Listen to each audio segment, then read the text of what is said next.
Okay, here we are live on Google Hangouts. I'm Bonnie Urbay, host of PBS's To the Contrary, and we have two of our regular panelists, Avis Jones DeWeaver, who is a African-American woman leader, just has a book out, and has led at least one major women's organization that I know of.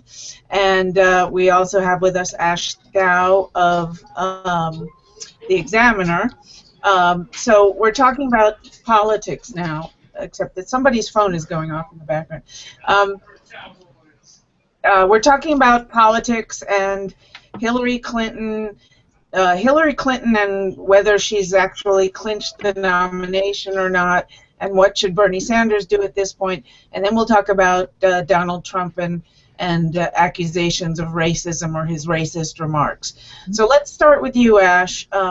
You're a conservative, not a supporter of Hillary, but from your perspective, should Bernie Sanders keep going, or is it time for him to pack up and leave?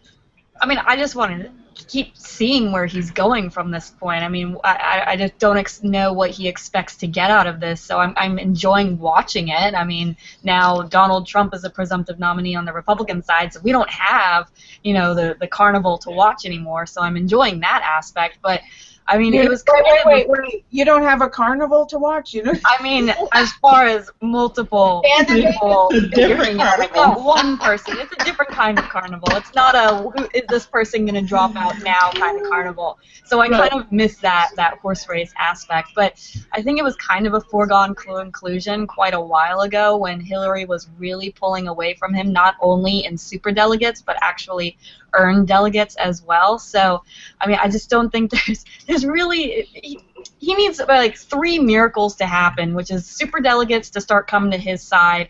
He needs to win California by some like massive margin where he gets all the delegates, and I don't know, Hillary to be indicted. He needs these like 3 miracles to happen in order for him to get the nomination. It's just maybe one of those things, any one of those 3 could like have a snowball's chance of happening, but definitely not all 3. And that's really what he needs at this point. Yeah. It's Yeah, to see the timing, I can understand why Bernie wants to stay in there until the end, in the sense that, to have this timing of the AP release right before, the last Super Tuesdays, quote unquote, is a little bit of unfortunate timing, not just quite frankly for Bernie Sanders, but I think it's also unfortunate timing for Hillary her campaign needs to now reach out to the Bernie supporters. And, there's so much of a conspiracy theory that's going on with that contingent anyway. They feel like the media's in the tank, and they feel like it's rigged, and, all the stuff that they've been saying.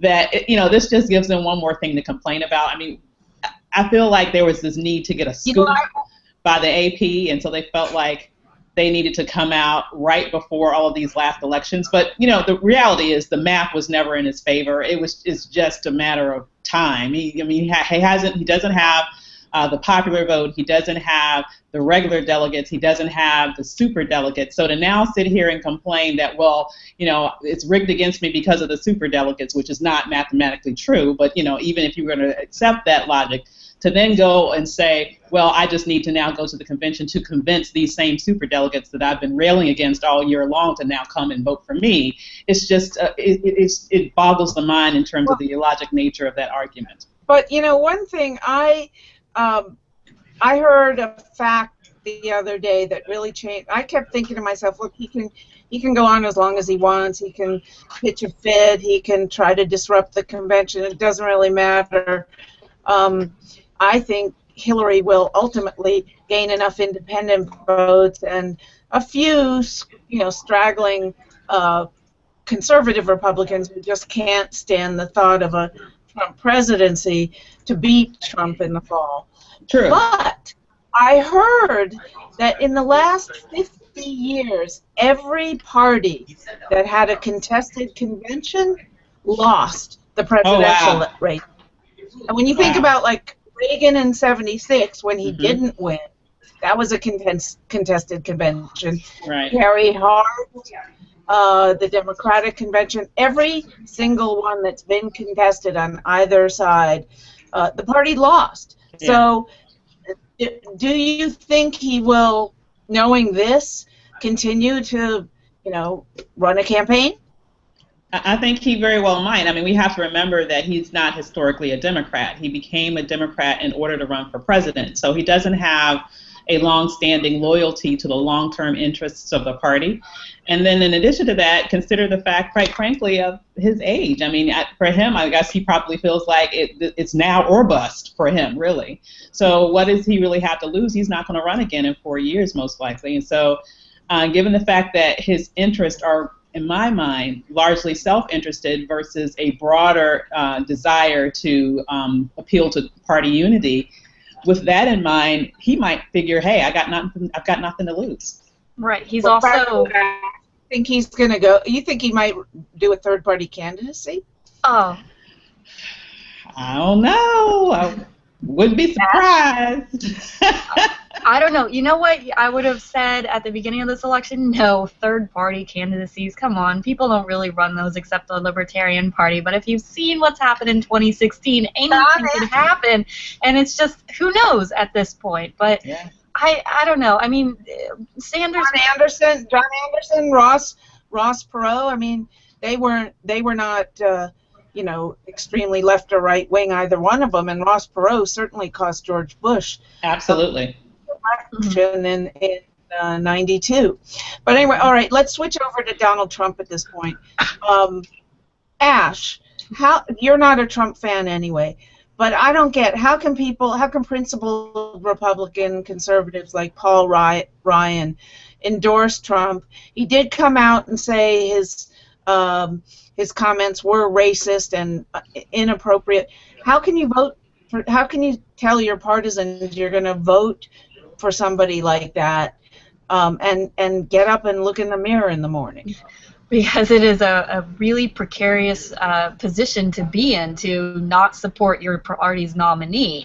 And again, like, to see yourself in the mirror, that's got to be difficult to live with. But I believe there were some issues with Paul Ryan's poll numbers in Wisconsin when he was not wanting to endorse Trump, because what we all forget over here on the East Coast, we're all kind of have this elitist mindset that people out elsewhere, they don't necessarily see Trump the way that we do. And so, you start to look at who's endorsing Trump and what were their poll numbers like before and after. And in some cases, endorsing Trump actually helped them.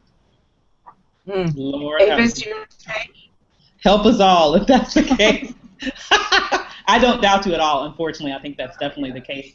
And it's very interesting to think that Paul Ryan would actually make the argument, stand up there and make this argument, yes, he's racist, but let's support him anyway. I mean, that's what his entire speech boiled down to. But you do have some people, I believe, correct me if I'm wrong, but I believe it was Lindsey Graham who came out and said, we've got to at some point love our country more than we hate Hillary Clinton, and that no principled person, especially given what Donald Trump has revealed about himself in his latest tirade, which he is sticking to. He is just sticking to it.